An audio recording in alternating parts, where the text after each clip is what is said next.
The Battle of Chancellorsville, a comprehensive analysis. The Battle of Chancellorsville, fought from April 30 to May 6, 1863, is often regarded as one of the most significant and complex battles of the American Civil War. It was a pivotal engagement that showcased the tactical brilliance of Confederate General Robert E. Lee and the audacious strategies that would come to define his legacy. The battle took place in Spotsylvania County, Virginia, near the village of Chancellorsville, and involved over 130,000 soldiers from both the Union and Confederate armies.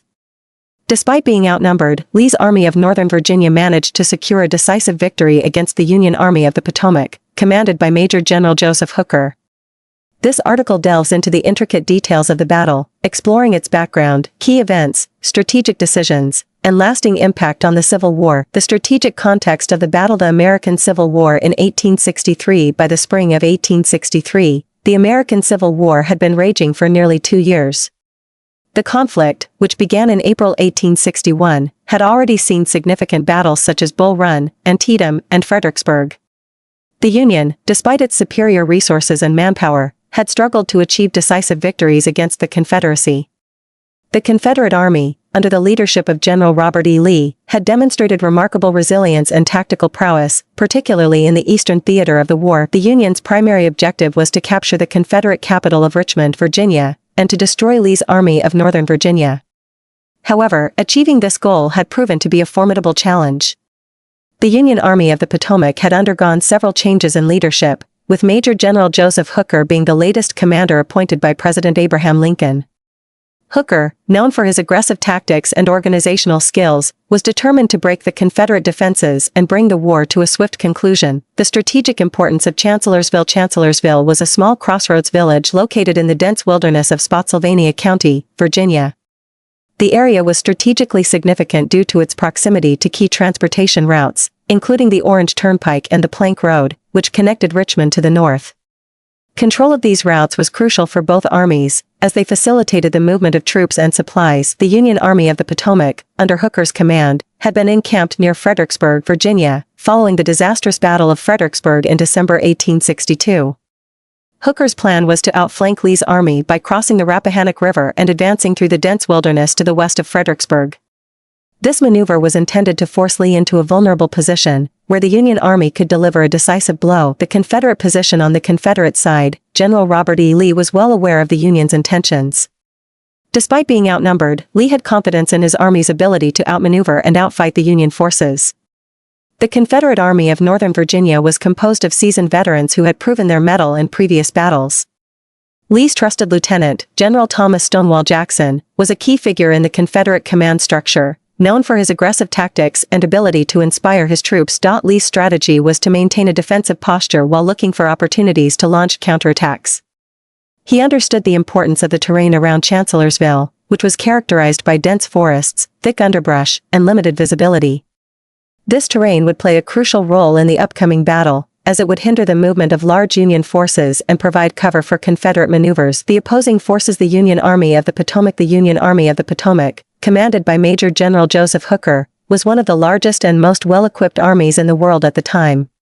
It consisted of approximately 130,000 soldiers, organized into several corps, each commanded by experienced officers. Hooker had reorganized the army and implemented several reforms to improve morale and efficiency. The Union Army's strength lay in its numerical superiority, advanced weaponry, and logistical support. However, the army had struggled with leadership issues and a lack of cohesion in previous battles. Hooker's challenge was to harness the army's potential and execute a successful campaign against Lee's forces. The Confederate Army of Northern Virginia. The Confederate Army of Northern Virginia, commanded by General Robert E. Lee, was significantly smaller than its Union counterpart, with approximately 60,000 soldiers. Despite being outnumbered, the Confederate Army was highly motivated and experienced, with many soldiers having fought in multiple battles. Lee's army was organized into 2 corps, commanded by Lieutenant General James Longstreet and Lieutenant General Thomas Stonewall Jackson. Longstreet's corps was positioned to the south of Fredericksburg, while Jackson's corps was stationed to the west, near Chancellorsville. Lee's ability to coordinate the movements of these 2 corps would be critical to the outcome of the battle. Leadership and command structure. The leadership and command structure of both armies played a crucial role in the Battle of Chancellorsville. On the Union side, Major General Joseph Hooker was known for his aggressive tactics and confidence in his abilities. However, his leadership style was sometimes criticized for being overly cautious and indecisive in the heat of battle. On the Confederate side, General Robert E. Lee was widely regarded as one of the greatest military commanders in American history. His ability to inspire his troops and his innovative tactics were key factors in the Confederate Army's success. Lee's partnership with General Thomas Stonewall Jackson was particularly effective, as Jackson's aggressive and daring maneuvers often caught the Union forces off guard. The prelude to Battle Hooker's plan of attack. Major General Joseph Hooker's plan for the Battle of Chancellorsville was ambitious and complex. He intended to outflank Lee's army by crossing the Rappahannock River to the west of Fredericksburg and advancing through the dense wilderness towards Chancellorsville. This maneuver would force Lee to either retreat or engage the Union Army on unfavorable terms. Hooker divided his army into several columns, with the main force crossing the river at Kelly's Ford and advancing towards Chancellorsville. A smaller force was to remain near Fredericksburg to pin down Lee's troops and prevent them from reinforcing the western flank. Hooker believed that this strategy would allow him to concentrate his forces and deliver a decisive blow to the Confederate Army. Lee's response. General Robert E. Lee quickly discerned Hooker's intentions and devised a counterplan. He decided to divide his own army, sending a portion of his forces under General Thomas Stonewall Jackson to confront the Union flanking maneuver, while the remainder of the army remained near Fredericksburg to hold off the Union forces there. Lee's decision to divide his army in the face of a numerically superior enemy was risky, but it demonstrated his confidence in his troops and his ability to outmaneuver the Union forces. Lee believed that the dense terrain around Chancellorsville would work to his advantage, as it would hinder the Union Army's ability to coordinate its movements and bring its superior numbers to bear. The initial skirmishes. The Battle of Chancellorsville began with a series of skirmishes and minor engagements as both armies maneuvered for position. On April 30, 1863, Union forces crossed the Rappahannock River at Kelly's Ford and began their advance towards Chancellorsville. Confederate cavalry, under the command of General J.E.B. Stuart, conducted reconnaissance and harassed the Union columns, slowing their progress. As the Union Army advanced, it encountered increasing resistance from Confederate forces. The dense wilderness made it difficult for both sides to maintain communication and coordinate their movements. Despite these challenges, Hooker's forces managed to reach the vicinity of Chancellorsville by May 1, where they established defensive positions. The battle unfolds. The first day, May 1, 1863. The first day of the Battle of Chancellorsville saw the Union Army consolidating its positions around the crossroads at Chancellorsville. Hooker's forces had established a strong defensive line, with artillery positioned to cover the approaches to the village. However, Hooker's initial confidence began to wane as he received reports of Confederate movements to the west and south. General Robert E. Lee, recognizing the vulnerability of the Union position, ordered General Thomas Stonewall Jackson to launch a flanking attack on the Union right. Jackson's corps began a rapid march through the dense wilderness, aiming to strike the Union flank and rear. Meanwhile, Lee's remaining forces engaged the Union front, pinning them in place and preventing them from reinforcing their flanks. Jackson's flanking march. One of the most daring and celebrated maneuvers of the Civil War was Stonewall Jackson's flanking march on May 2, 1863. Jackson's corps, numbering approximately 28,000 men, began a grueling 12-mile march through the dense wilderness to the west of Chancellorsville. The march was conducted in complete secrecy, with Jackson's troops moving silently and avoiding detection by Union scouts. By late afternoon, Jackson's forces had reached the Union right flank, which was held by the 11th Corps under Major General Oliver O. Howard. The Union troops, unaware of the impending attack, were caught completely by surprise. At around 5:30 p.m., Jackson's men launched a devastating assault, overwhelming the Union defenders and sending them into a panicked retreat. The Confederate assault on the Union right flank was a resounding success. Jackson's troops, inspired by their commander's aggressive leadership, pushed forward with relentless determination. The Union 11th Corps, unprepared and outnumbered, was unable to mount an effective defense and quickly collapsed. As the Union right flank disintegrated, the Confederate forces pressed their advantage, driving deep into the Union rear. The dense terrain, however, began to take its toll on the Confederate troops, as the thick underbrush and limited visibility made it difficult to maintain cohesion and communication. Despite these challenges, the Confederate assault continued into the night, inflicting heavy casualties on the Union forces. The wounding of Stonewall Jackson. As the Confederate assault reached its peak, tragedy struck the Confederate command.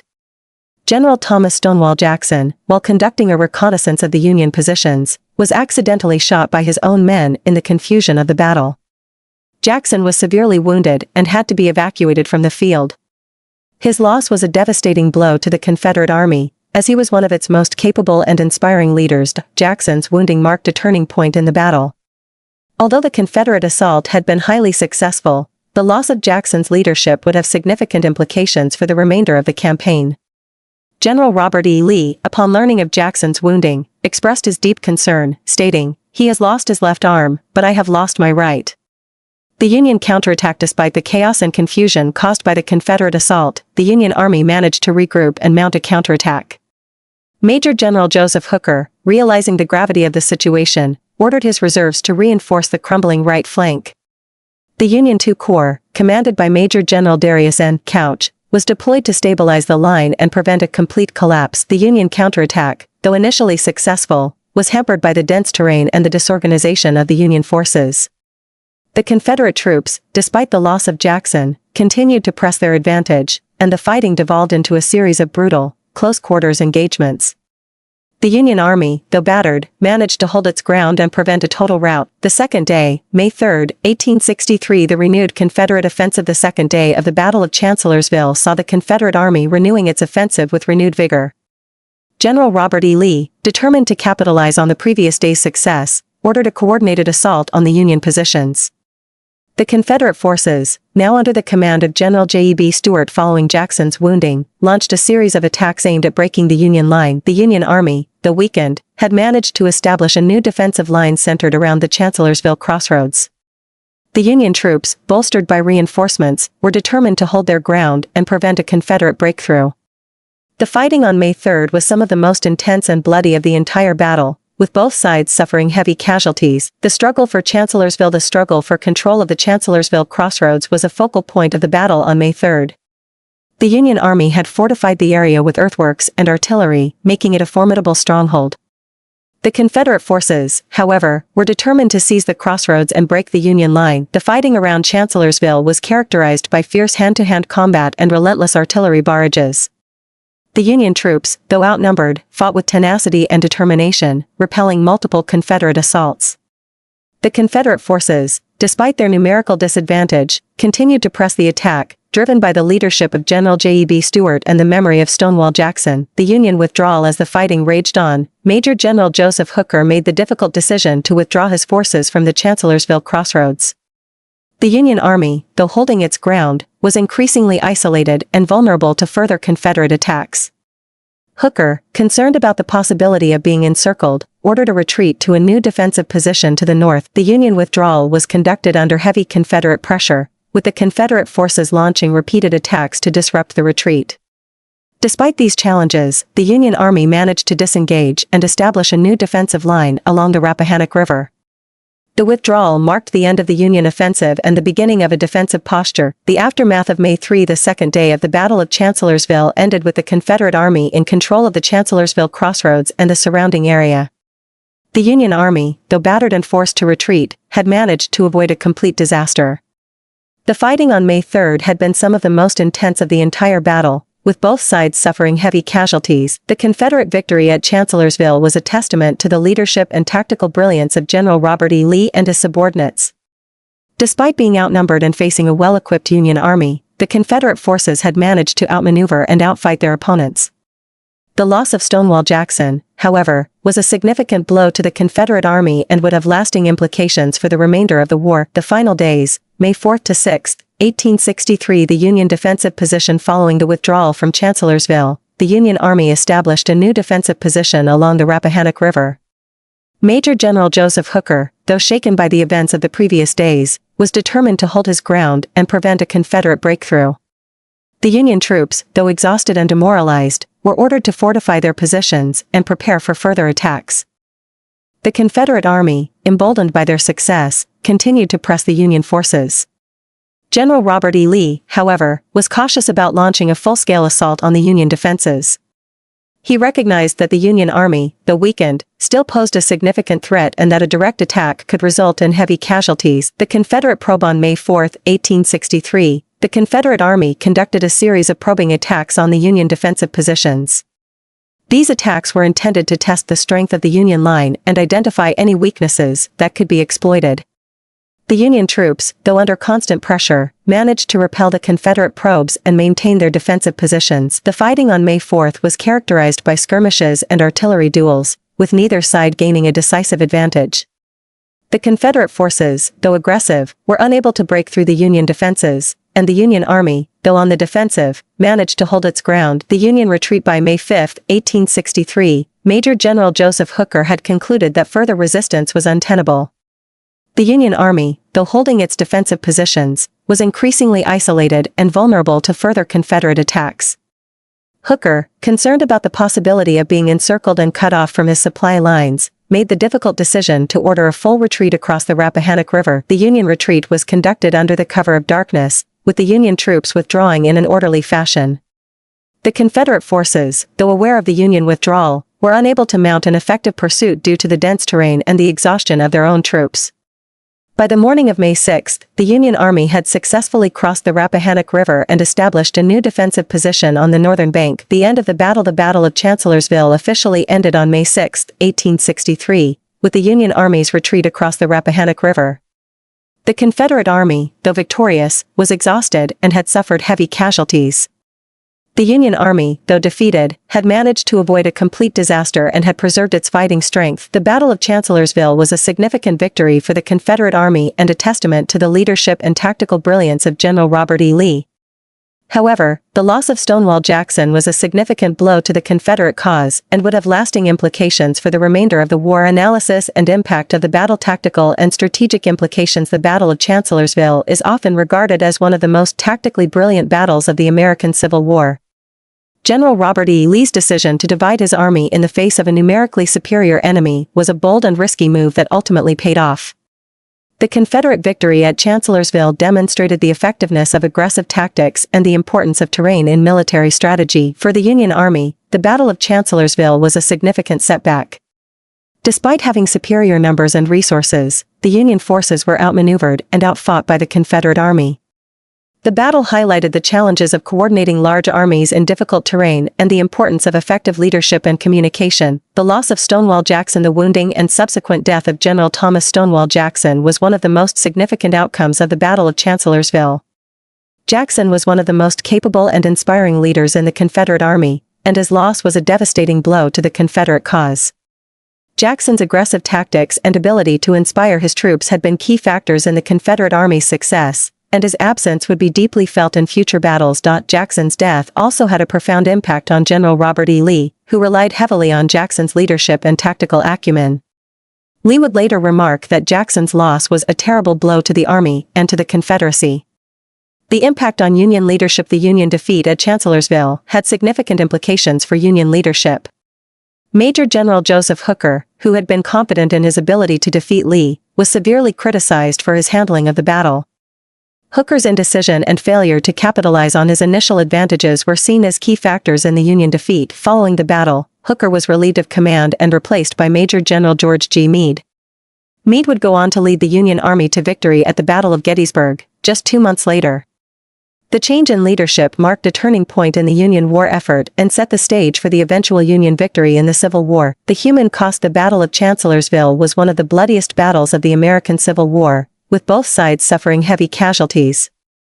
The Union Army reported approximately 17,000 casualties, including killed, wounded, and missing. The Confederate Army, though victorious, also suffered significant losses, with approximately 13,000 casualties. The human cost of the battle was a stark reminder of the brutality and devastation of the Civil War. The loss of life and the suffering of the wounded had a profound impact on both the Union and Confederate armies, as well as on the civilian population. The legacy of Chancellorsville. The Battle of Chancellorsville is remembered as one of the most significant and complex battles of the American Civil War. The Confederate victory, achieved against overwhelming odds, is often cited as a testament to the leadership and tactical brilliance of General Robert E. Lee and his subordinates. The battle also highlighted the challenges and complexities of military strategy and the importance of effective leadership and communication. The legacy of Chancellorsville continues to be studied and analyzed by military historians and strategists. The battle serves as a reminder of the sacrifices made by both sides in the Civil War and the enduring impact of the conflict on American history, the aftermath and historical significance. The strategic consequences. The Confederate victory at Chancellorsville had significant strategic consequences for both the Union and Confederate war efforts. For the Confederacy, the victory bolstered morale and reinforced the belief that the South could achieve independence through military success. The victory also allowed General Robert E. Lee to maintain the initiative and plan for his next major campaign, which would culminate in the Battle of Gettysburg. For the Union, the defeat at Chancellorsville was a significant setback, but it also served as a wake-up call. The Union Army, though defeated, had managed to preserve its fighting strength and avoid a complete disaster. The battle highlighted the need for effective leadership and coordination, and it set the stage for the eventual Union victory in the Civil War. The impact on civilian populations. The Battle of Chancellorsville had a profound impact on the civilian populations in the surrounding areas. The fighting caused widespread destruction and displacement, with many civilians forced to flee their homes. The battle also had a significant impact on the local economy, as farms and businesses were destroyed or disrupted by the fighting. The suffering of the civilian population was a stark reminder of the human cost of the Civil War. The battle served as a reminder that the war was not just a conflict between armies, but also a struggle that affected the lives of ordinary people. The role of Chancellorsville in the Civil War narrative. The Battle of Chancellorsville occupies a central place in the narrative of the American Civil War. The battle is often cited as an example of the tactical brilliance of General Robert E. Lee and the resilience of the Confederate Army. The battle also serves as a reminder of the challenges and complexities of military strategy and the importance of effective leadership and communication. The legacy of Chancellorsville continues to be studied and analyzed by historians and military strategists. The battle serves as a reminder of the sacrifices made by both sides in the Civil War and the enduring impact of the conflict on American history. The memory and commemoration of Chancellorsville. The memory of the Battle of Chancellorsville is preserved through various forms of commemoration, including monuments, memorials, and historical reenactments. The battlefield itself is now part of the Fredericksburg and Spotsylvania National Military Park, which is maintained by the National Park Service. The park serves as a place of reflection and education, allowing visitors to learn about the battle and its significance in the context of the Civil War. The commemoration of Chancellorsville also extends to the soldiers who fought and died in the battle.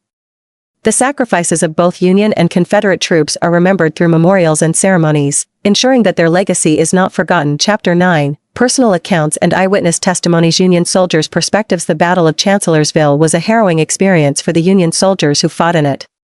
Many Union troops were caught off guard by the Confederate flanking maneuver and found themselves in a desperate fight for survival.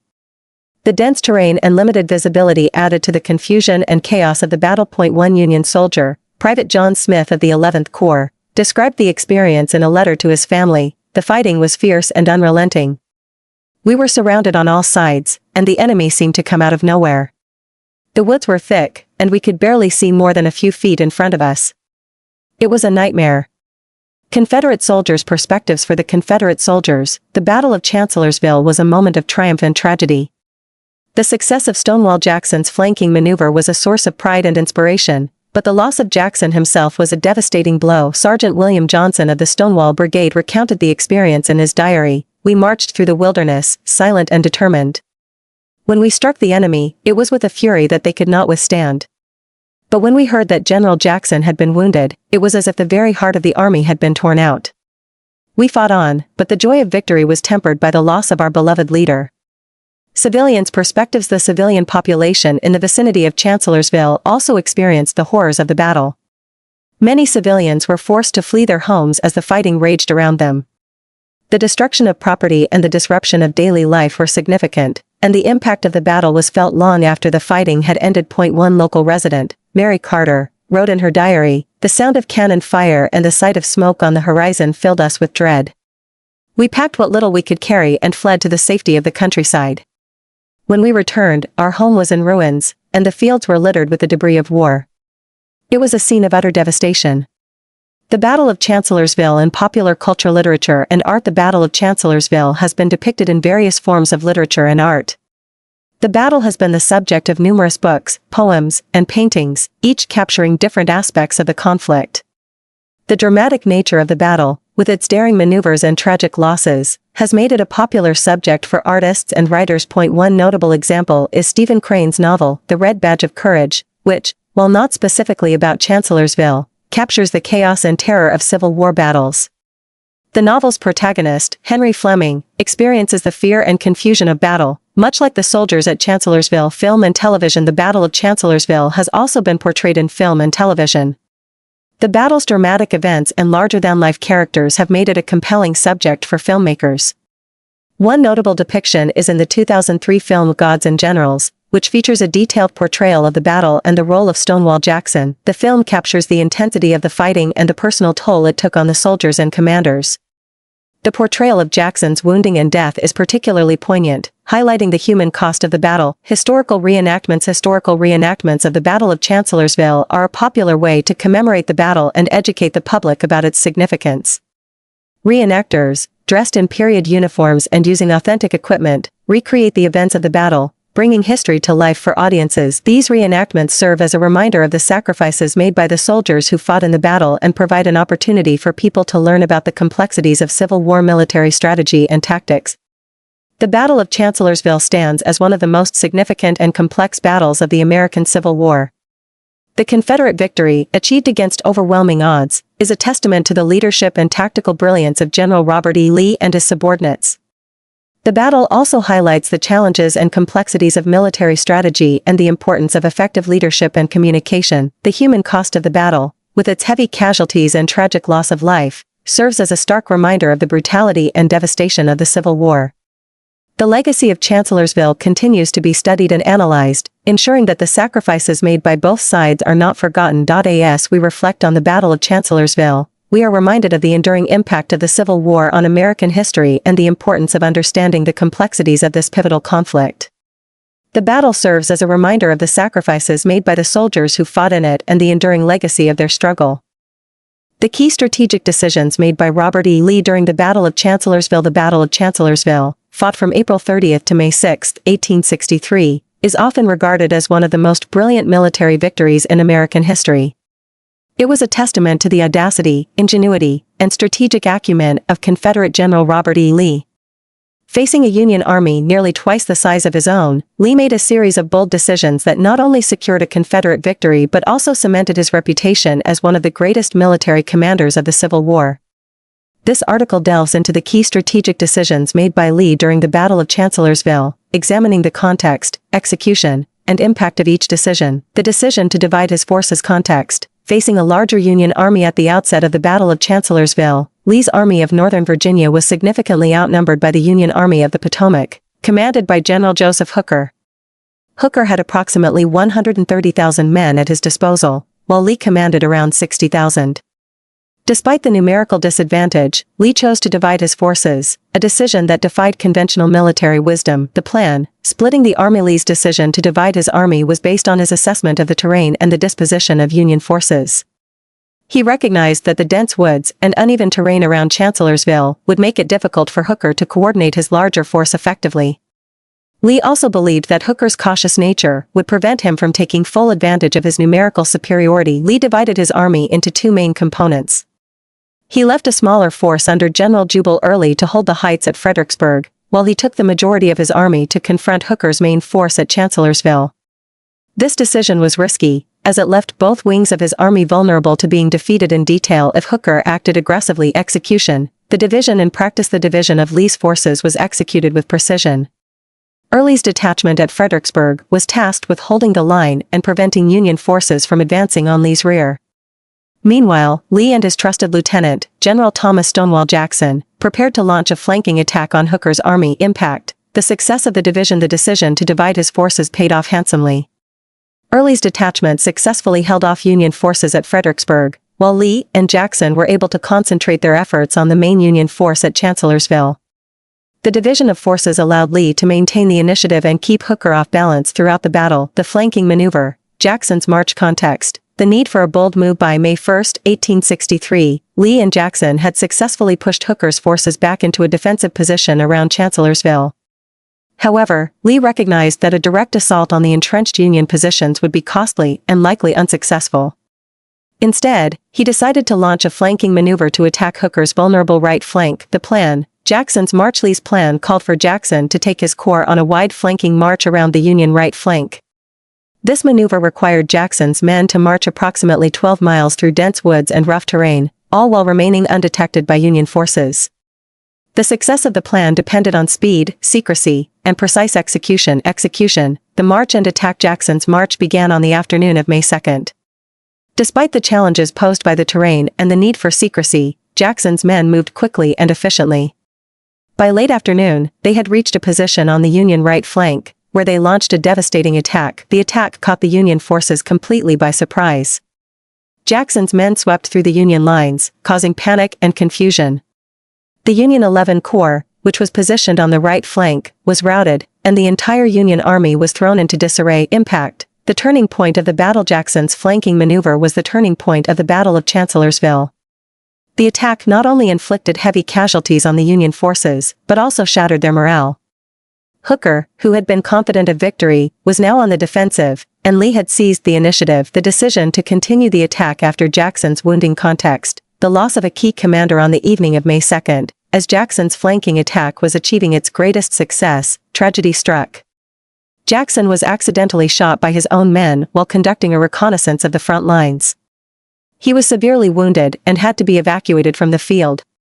The loss of Jackson was a devastating blow to the Confederate Army, as he was one of Lee's most trusted and capable commanders. The plan, pressing the advantage despite the loss of Jackson, Lee decided to continue the attack. He recognized that the Union forces were still reeling from Jackson's assault and that a continued offensive could lead to a decisive victory. Lee took personal command of Jackson's corps and prepared to renew the attack the following day. Execution. The renewed offensive. On May 3rd, Lee launched a coordinated assault on the Union positions around Chancellorsville. Despite the loss of Jackson, the Confederate forces fought with determination and ferocity. The Union lines were gradually pushed back, and by the end of the day, Lee had achieved a significant victory. Impact. The consolidation of victory. Lee's decision to continue the attack after Jackson's wounding was crucial to the Confederate victory at Chancellorsville. Despite the loss of one of his most capable commanders, Lee was able to maintain the momentum of the battle and press his advantage. The renewed offensive forced Hooker to retreat, and by May 6, the Union Army had withdrawn across the Rappahannock River. The decision to hold Fredericksburg. Context. The threat to Lee's rear. While Lee and Jackson were engaged at Chancellorsville, a significant Union force under General John Sedgwick was advancing on Fredericksburg. Sedgwick's objective was to attack Lee's rear and relieve the pressure on Hooker's main force. If Sedgwick succeeded, Lee's army would be caught between two Union forces and could be destroyed. The plan, holding the line. Lee recognized the threat posed by Sedgwick's advance and decided to hold the line at Fredericksburg. He ordered General Jubal Early to defend the heights at Fredericksburg and prevent Sedgwick from breaking through. Early's detachment was significantly outnumbered, but Lee believed that the strong defensive positions at Fredericksburg would allow Early to hold out until reinforcements could arrive. Execution. The defense of Fredericksburg. Early's defense of Fredericksburg was a masterclass in defensive warfare. Despite being outnumbered, Early's men held their ground and repulsed multiple Union assaults. The rugged terrain and strong fortifications at Fredericksburg played to the Confederates' advantage, and Sedgwick's forces were unable to break through. Impact. Securing Lee's rear. The successful defense of Fredericksburg was crucial to Lee's overall strategy at Chancellorsville. By holding the line at Fredericksburg, Early prevented Sedgwick from attacking Lee's rear and allowed Lee to concentrate his forces against Hooker's main army. The defense of Fredericksburg ensured that Lee's army was not caught between two Union forces and was able to achieve a decisive victory at Chancellorsville. The decision to pursue the retreating Union army. Context. The Union retreat. By May 6, 1863, the Union Army under General Hooker was in full retreat. Hooker had been forced to abandon his positions around Chancellorsville and was withdrawing across the Rappahannock River. Lee had achieved a significant victory, but the question remained whether he should pursue the retreating Union Army and attempt to inflict further damage. The plan, limited pursuit. Lee decided to pursue the retreating Union Army but chose to limit the scope of the pursuit. He recognized that his army was exhausted from days of intense fighting and that a full-scale pursuit could lead to overextension and potential counterattacks. Instead, Lee ordered a limited pursuit aimed at harassing the retreating Union forces and preventing them from reorganizing. Execution. The pursuit. In practice, the Confederate pursuit was conducted with caution. Lee's forces harassed the retreating Union Army, capturing prisoners and supplies, but did not attempt a full-scale assault. The pursuit was successful in keeping the Union forces off balance and preventing them from launching a counterattack. Impact. The final blow. The limited pursuit was the final blow to the Union Army at Chancellorsville.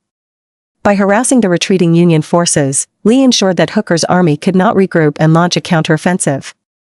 The pursuit also allowed Lee to consolidate his victory and prepare for future operations. The Battle of Chancellorsville was a masterpiece of military strategy and a testament to the genius of Robert E. Lee. Facing a Union army nearly twice the size of his own, Lee made a series of bold and audacious decisions that secured a decisive Confederate victory. From the decision to divide his forces to the daring flanking maneuver led by Stonewall Jackson, Lee's strategic decisions at Chancellorsville demonstrated his ability to outthink and outmaneuver his opponents. Lee's success at Chancellorsville was not without cost. The loss of Stonewall Jackson was a devastating blow to the Confederate cause, and the battle exacted a heavy toll on Lee's army. However, the victory at Chancellorsville solidified Lee's reputation as one of the greatest military commanders in American history and set the stage for his invasion of the North, which would culminate in the Battle of Gettysburg. The key strategic decisions made by Lee during the Battle of Chancellorsville, dividing his forces, launching a flanking maneuver, continuing the attack after Jackson's wounding, holding Fredericksburg, and pursuing the retreating Union army, were all critical to the Confederate victory. These decisions were based on Lee's deep understanding of the terrain, his assessment of the enemy's strengths and weaknesses, and his willingness to take calculated risks. Together, they formed a cohesive and effective strategy that allowed Lee to achieve one of the most remarkable victories of the Civil War. In the annals of military history, the Battle of Chancellorsville stands as a shining example of the power of bold and innovative leadership. Robert E. Lee's strategic decisions during the battle continue to be studied and admired by military leaders and historians alike, serving as a timeless reminder of the importance of audacity, ingenuity, and decisive action in the face of overwhelming odds. The impact of Stonewall Jackson's loss on the Confederacy's military strategy. The American Civil War, 1861 to 1865, was a defining moment in United States history, pitting the Union, Northern states, against the Confederacy, Southern states, in a brutal conflict over issues of states' rights, slavery, and federal authority. Among the many figures who emerged during this tumultuous period, few were as revered or as consequential as General Thomas Jonathan Stonewall Jackson. A brilliant tactician and a charismatic leader, Jackson became one of the Confederacy's most formidable military assets. His untimely death on May 10, 1863, following the Battle of Chancellorsville, marked a turning point in the war. This article explores the profound impact of Jackson's loss on the Confederacy's military strategy, examining how his absence reshaped the course of the war and ultimately contributed to the South's defeat. Stonewall Jackson's rise to prominence. Early life and military career. Thomas Jonathan Jackson was born on January 21, 1824, in Clarksburg, Virginia, now West Virginia. Orphaned at a young age, Jackson overcame a difficult childhood to secure an appointment to the United States Military Academy at West Point. Graduating in 1846, he served with distinction in the Mexican-American War, where he developed a reputation for bravery and tactical acumen. The Civil War and the birth of Stonewall. When the Civil War broke out in 1861, Jackson sided with the Confederacy, driven by his loyalty to Virginia.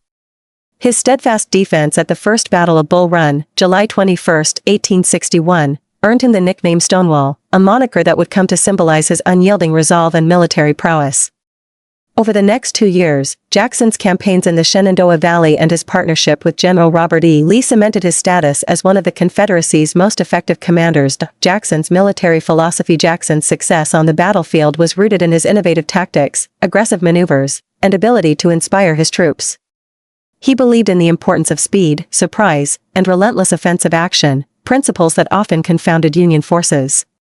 His deep religious faith also played a significant role in his leadership, as he viewed the Confederacy's cause as divinely ordained. The Confederate military strategy before Jackson's death. The Anaconda Plan and Confederate countermeasures. At the outset of the war, the Union adopted the Anaconda Plan, a strategy designed to strangle the Confederacy by blockading its ports and controlling the Mississippi River.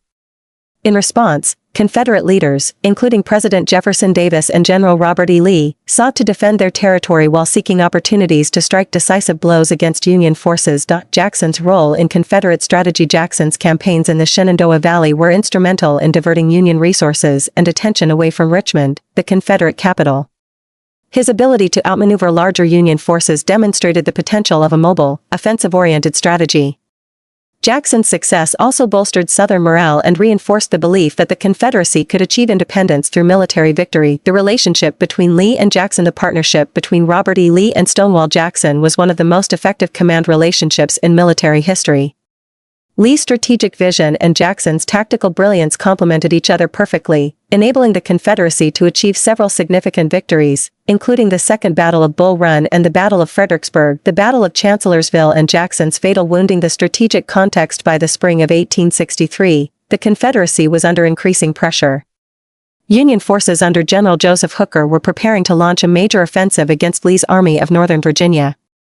The stakes were high, as a Union victory could potentially lead to the capture of Richmond and the collapse of the Confederacy. Jackson's flanking maneuver at the Battle of Chancellorsville, April 30 to May 6, 1863, Jackson executed one of the most daring maneuvers of the war.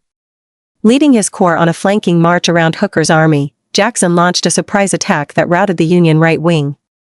The success of this maneuver demonstrated Jackson's genius and underscored his importance to the Confederate war effort. The friendly fire incident. Tragically, Jackson's triumph at Chancellorsville was marred by a devastating accident. While conducting a reconnaissance mission on the evening of May 2, 1863, Jackson was mistakenly shot by Confederate pickets. His left arm was amputated, and he initially appeared to be recovering. However, pneumonia set in, and Jackson died on May 10, 1863. Immediate aftermath of Jackson's death. Shock and mourning in the Confederacy. Jackson's death sent shockwaves through the Confederacy. Soldiers and civilians alike mourned the loss of a leader who had come to embody the Southern cause. His funeral in Richmond drew thousands of mourners, and tributes poured in from across the South. The impact on Confederate morale. Jackson's death dealt a significant blow to Confederate morale. His presence on the battlefield had been a source of inspiration and confidence for Southern troops. Without him, many soldiers and officers felt a profound sense of loss and uncertainty. Lee's reaction and the search for a successor for Robert E. Lee. Jackson's death was both a personal and professional tragedy. Lee referred to Jackson as his right arm and struggled to find a commander who could fill the void left by his fallen comrade. The task of replacing Jackson would prove to be one of Lee's greatest challenges. The long-term impact on Confederate strategy. The loss of tactical brilliance. Jackson's absence deprived the Confederacy of one of its most innovative and effective tacticians. His ability to execute complex maneuvers and adapt to changing battlefield conditions had been a key factor in several Confederate victories. Without Jackson, Lee's army lost a critical element of its operational flexibility. The effect on command structure. Jackson's death also disrupted the Confederate command structure. His corps was divided among several commanders, none of whom possessed Jackson's unique combination of skills and leadership qualities. This fragmentation weakened the cohesion and effectiveness of Lee's army. The impact on offensive operations. Jackson's aggressive approach to warfare had been a hallmark of Confederate strategy. His willingness to take risks and seize the initiative often caught Union forces off guard. After his death, the Confederacy became more cautious and defensive, limiting its ability to launch successful offensives. The Gettysburg Campaign and the turning point of the war. Lee's decision to invade the North. In the summer of 1863, Lee embarked on an ambitious campaign to invade the North, hoping to relieve pressure on Virginia and force the Union to negotiate for peace.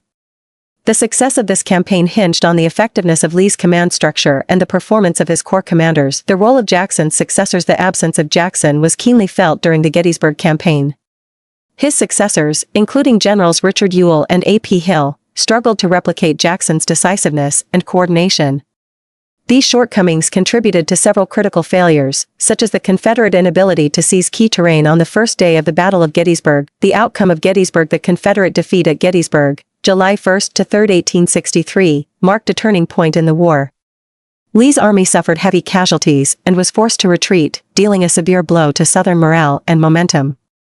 Many historians argue that Jackson's presence might have altered the outcome of the battle, as his tactical brilliance and aggressive leadership could have exploited opportunities that were missed. The Western Theater and the decline of Confederate fortunes. The importance of the Western Theater. While much attention has been focused on the Eastern Theater, the Western Theater was equally critical to the outcome of the war.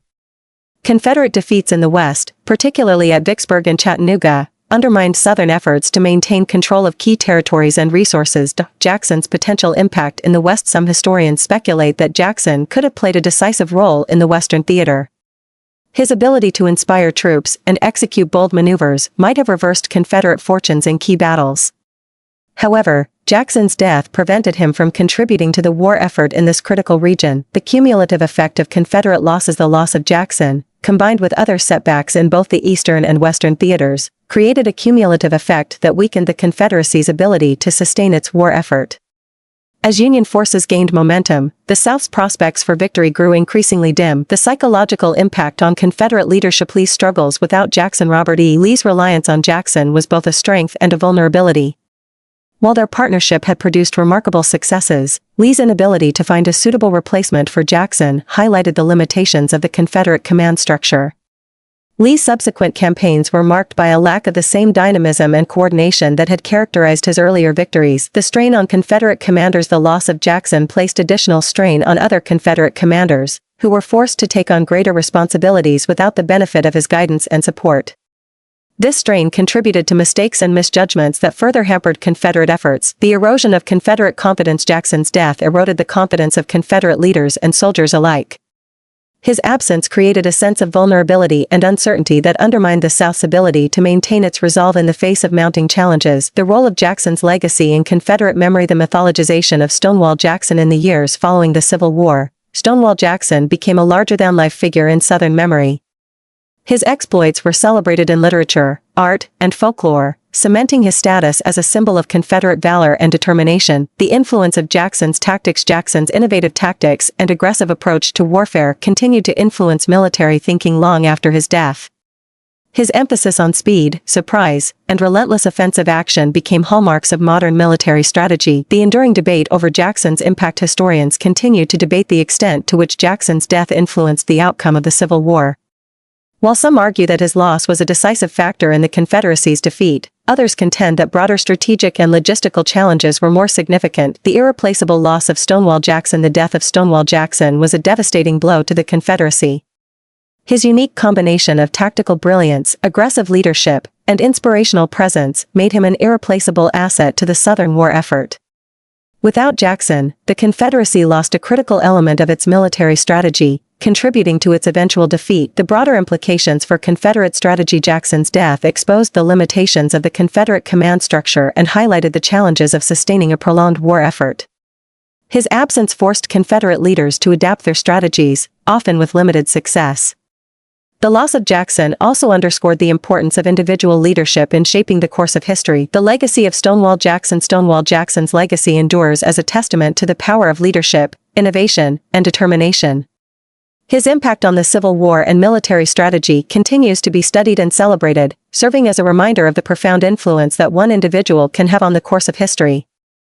The withdrawal of Joseph Hooker from Chancellorsville, a comprehensive analysis. The Battle of Chancellorsville, fought from April 30 to May 6, 1863, is often regarded as one of the most significant engagements of the American Civil War. It was a battle marked by bold strategies, unexpected maneuvers, and critical decisions that would have lasting implications for the course of the war. At the center of this pivotal conflict was Major General Joseph Hooker, commander of the Army of the Potomac, whose withdrawal from Chancellorsville has been the subject of extensive analysis and debate among historians. This article seeks to explore the main reasons behind Hooker's withdrawal, examining the strategic, tactical, and personal factors that influenced his decision-making process. The strategic context of the Battle of Chancellorsville. The state of the Union Army in early 1863. By the spring of 1863, the Union Army had experienced a series of setbacks, including the disastrous defeat at Fredericksburg in December 1862. The morale of the Army of the Potomac was low, and President Abraham Lincoln was under increasing pressure to achieve a decisive victory. In January 1863, Lincoln appointed Joseph Hooker as the new commander of the Army of the Potomac, replacing Ambrose Burnside. Hooker, known for his aggressive tactics and confidence, was tasked with revitalizing the army and delivering a significant blow to the Confederate forces. Hooker's plan for the Chancellorsville Campaign. Hooker's plan for the Chancellorsville Campaign was ambitious and multifaceted. He aimed to outmaneuver General Robert E. Lee's Army of Northern Virginia by dividing his forces and launching a coordinated attack from multiple directions. Hooker intended to use his superior numbers to envelop Lee's army, cutting off its supply lines and forcing a retreat or surrender. The plan involved a complex series of movements, including a flanking maneuver that would take a significant portion of the Union Army across the Rappahannock River to the west of Fredericksburg. The Confederate position and Lee's response. General Robert E. Lee, aware of the Union's numerical advantage, was prepared to take risks to counter Hooker's strategy. Lee's army was well entrenched around Fredericksburg, but he was willing to divide his forces to meet the Union threat.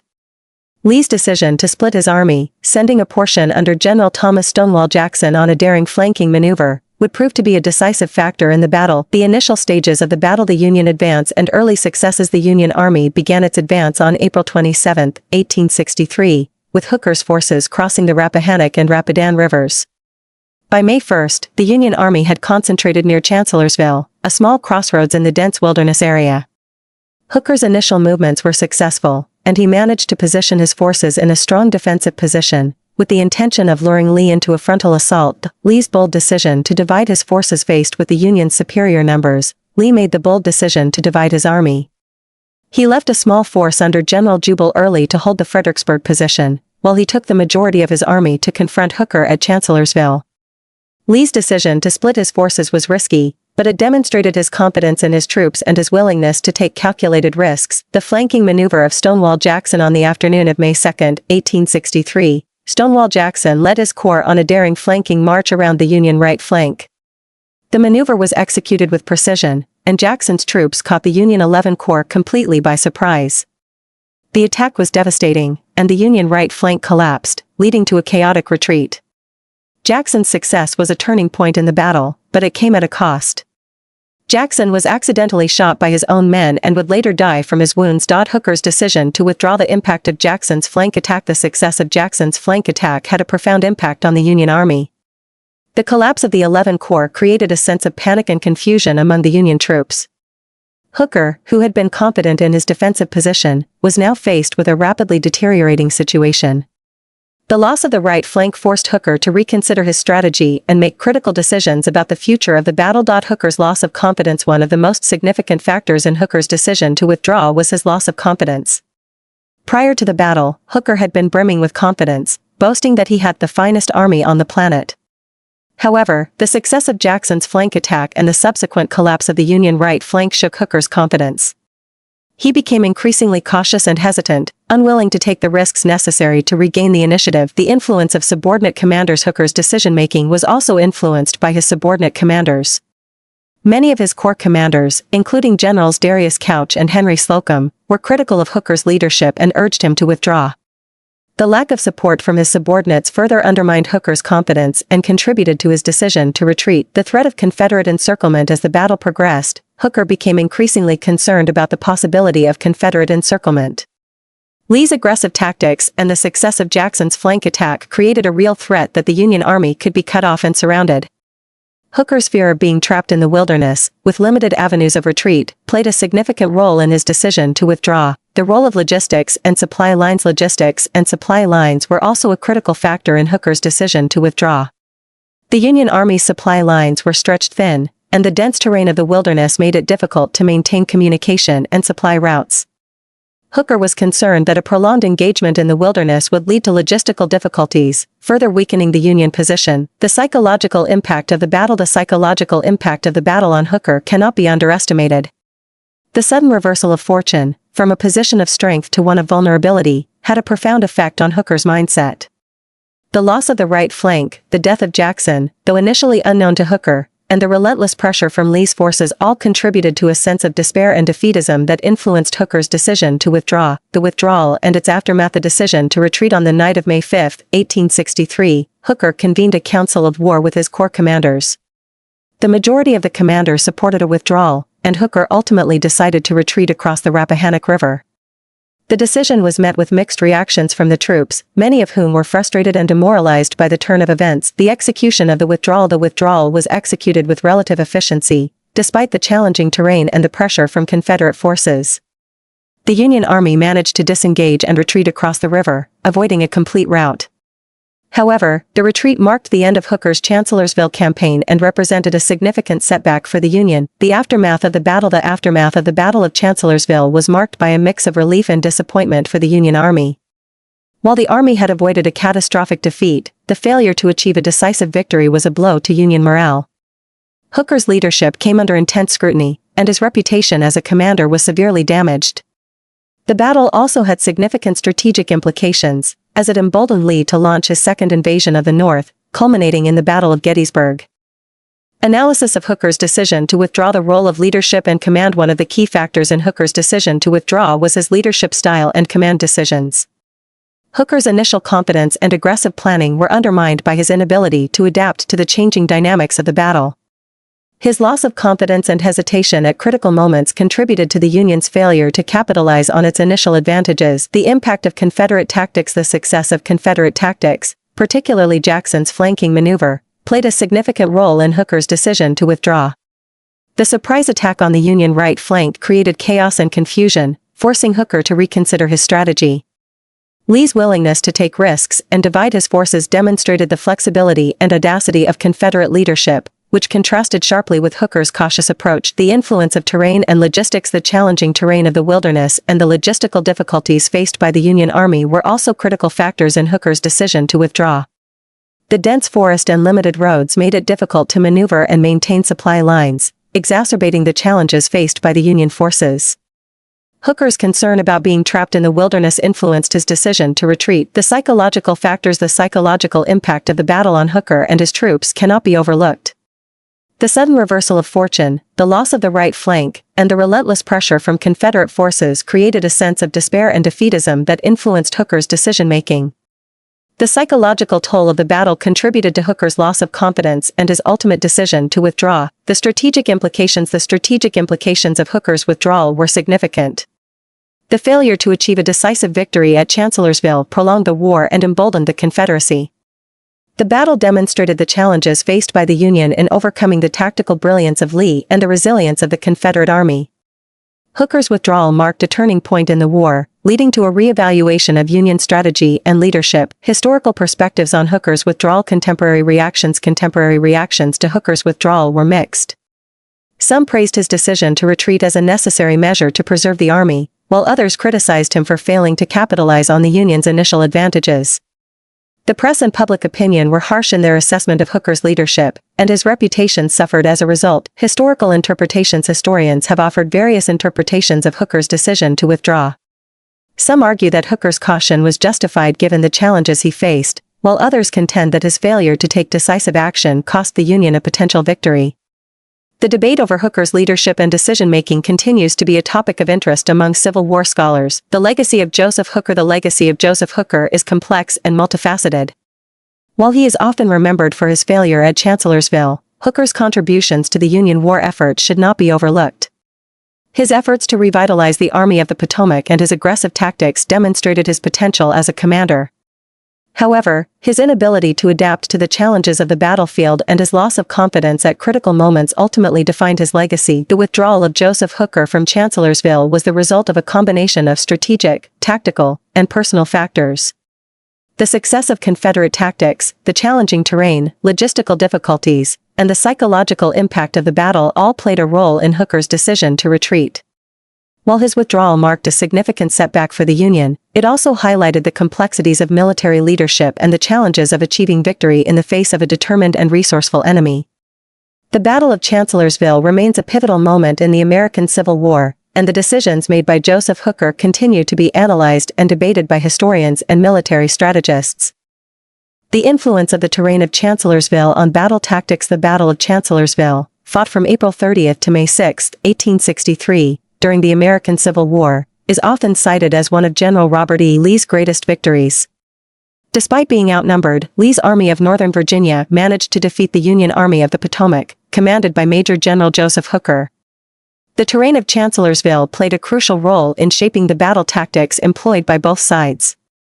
This article delves into the intricate relationship between the landscape of Chancellorsville and the military strategies that unfolded during this pivotal engagement. The geography of Chancellorsville. Location and topography. Chancellorsville is located in Spotsylvania County, Virginia, approximately 10 miles west of Fredericksburg. The area is characterized by a mix of dense forests, open fields, and rolling hills. The terrain is part of the Piedmont region, which transitions between the coastal plain and the Appalachian Mountains. This geographical setting provided a complex and varied landscape that influenced military movements and tactics. Key terrain features the wilderness, a dense, second-growth forest with thick underbrush, making movement and visibility difficult. This area was particularly challenging for large military formations. Open fields, scattered clearings within the wilderness allowed for some maneuverability and were often used as assembly points or for artillery placements. Rivers and streams. The Rappahannock and Rapidan rivers, along with smaller streams like Hazel Run and Catherine Furnace, provided natural obstacles and potential defensive positions. Roads and trails, key routes such as the Orange Turnpike, Plank Road, and River Road were crucial for troop movements and supply lines. The strategic importance of terrain defensive advantages. The dense forests of the wilderness offered significant defensive advantages. The thick underbrush and limited visibility made it difficult for attacking forces to maintain cohesion and effectively coordinate their assaults. Defenders could use the terrain to conceal their positions and launch ambushes, as seen in the Confederate use of the wilderness to mask their movements during the battle. Offensive challenges for attacking forces. The terrain posed numerous challenges.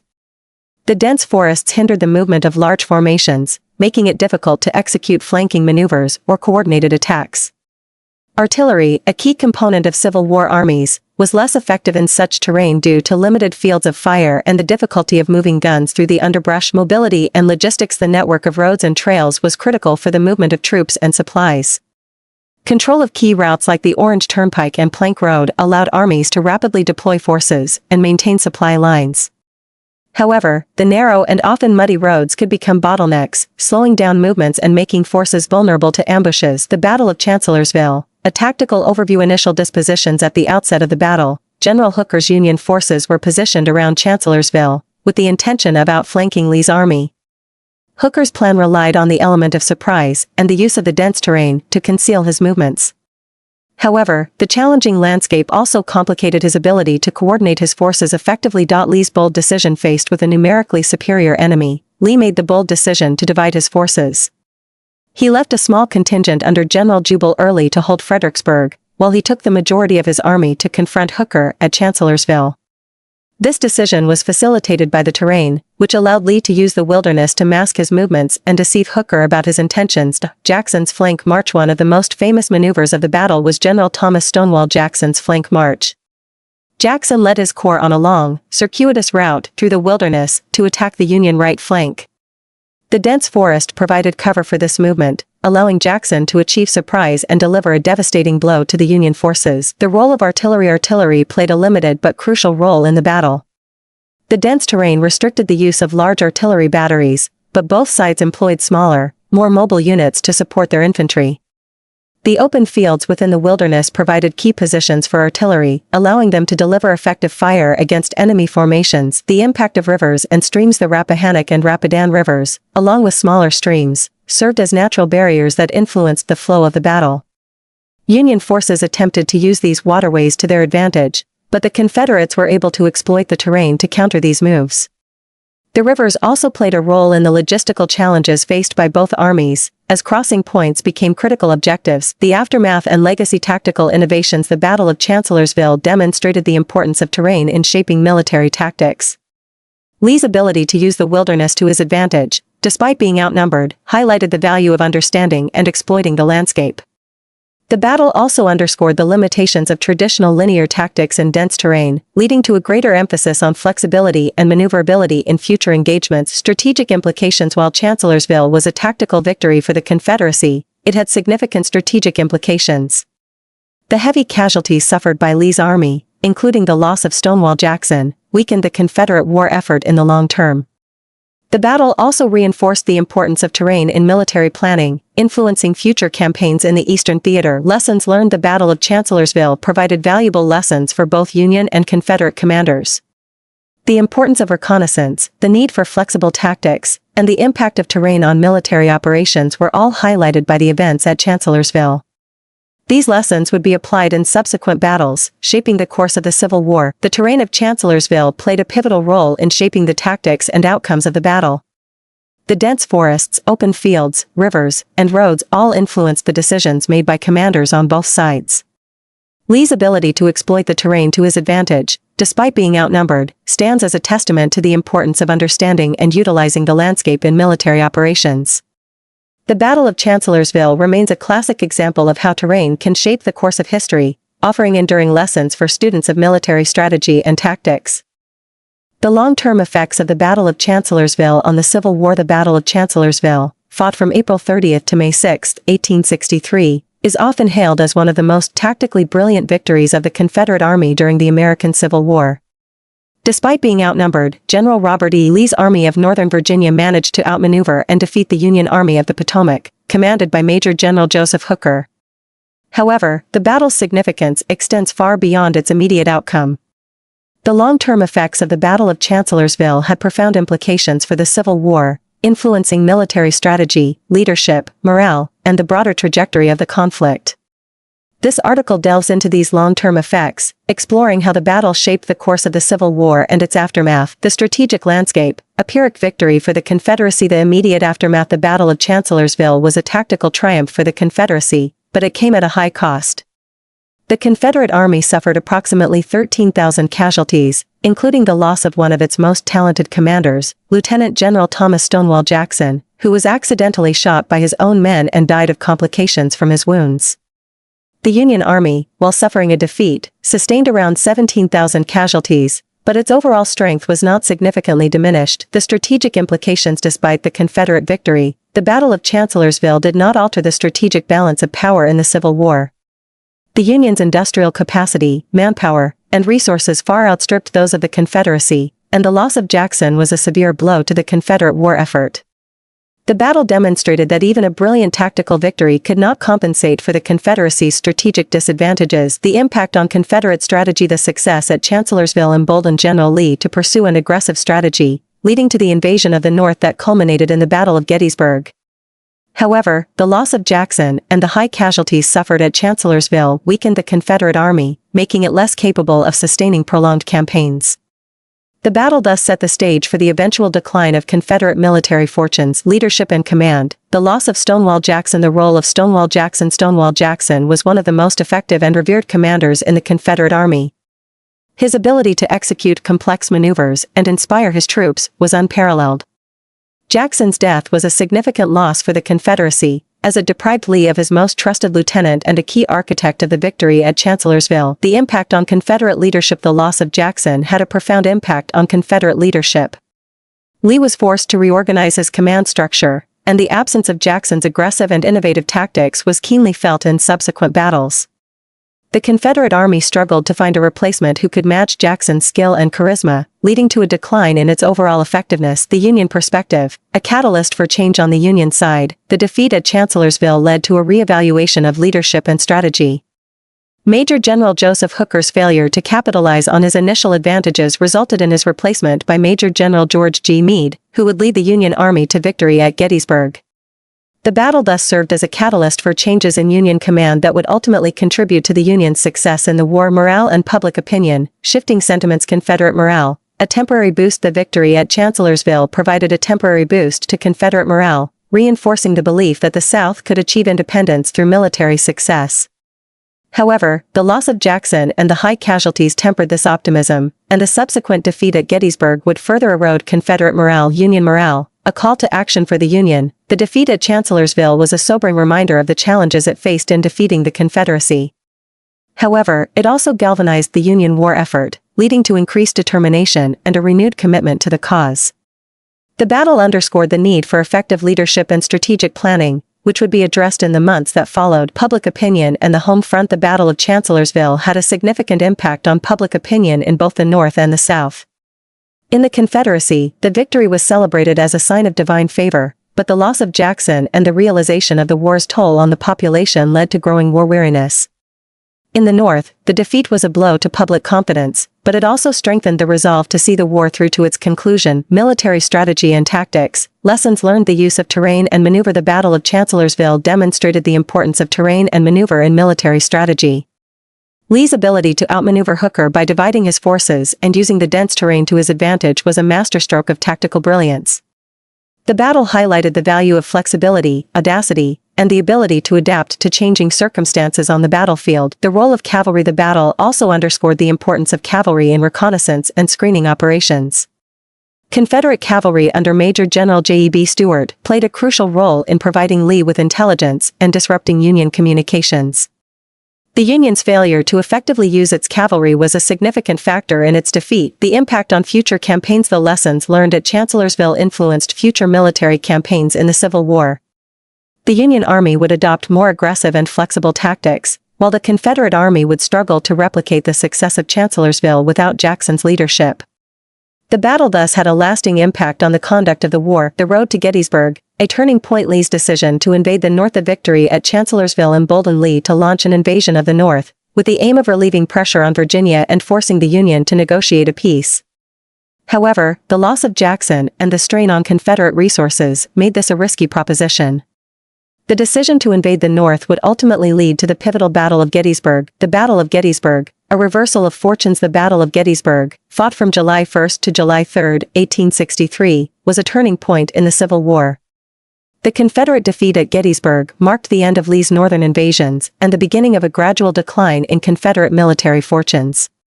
The loss at Gettysburg can be traced back to the high casualties and loss of leadership suffered at Chancellorsville, the long-term strategic impact. The failure of the Confederate invasion of the North and the subsequent Union victories at Gettysburg and Vicksburg marked a turning point in the Civil War. The Union gained the upper hand, and the Confederacy was forced onto the defensive. The long-term effects of Chancellorsville thus contributed to the eventual Union victory. The human cost, casualties and their impact. The toll on soldiers and families. The Battle of Chancellorsville resulted in significant casualties on both sides, with thousands of soldiers killed, wounded, or missing. The human cost of the battle had a profound impact on the soldiers who fought and their families, contributing to the growing war weariness in both the North and the South. The impact on Confederate manpower. The high casualties suffered by the Confederacy at Chancellorsville exacerbated its manpower shortages.